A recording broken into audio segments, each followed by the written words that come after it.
Ang intense ng mga kaganapan ngayon sa abot kamay na pangarap sapagkat manginginig sa takot si Moira dahil sa mangyayaring hindi niya inaasahan.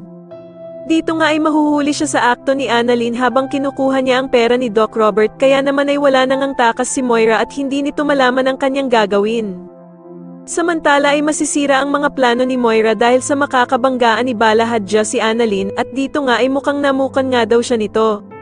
Bigla namang tatawag si Giselle kay Doc Robert at tatanungin nga siya nito kung kasama na nga daw ba niya ang kanilang tatay Pepe.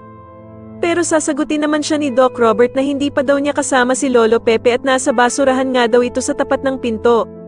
Agad namang manlulumo si Giselle nang malaman niyang hindi pa din kasama ni Doc Robert si Lolo Pepe at hindi pa nga daw niya ito naliligtas.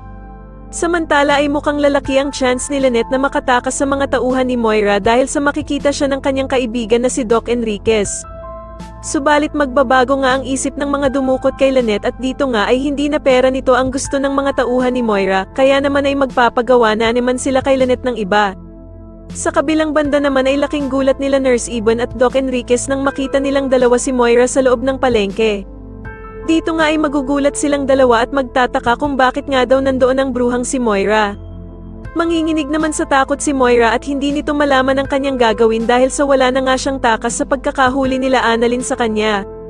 Sa tingin niyo dito na nga kaya malaman nila Annalyn at Doc Robert na si Moira talaga ang totoong dumukot kay Lolo Pepe at makulong na kaya ang bruhang si Moira, mas lalo na nga talagang nagiging exciting ang mga susunod na kaganapan kaya naman ay mas lalo pa nating abangan ang mas lalong gumigandang abot kamay na pangarap. Maraming salamat po sa inyong panonood at sana po ay mas-subscribe niyo ako. Maraming salamat po.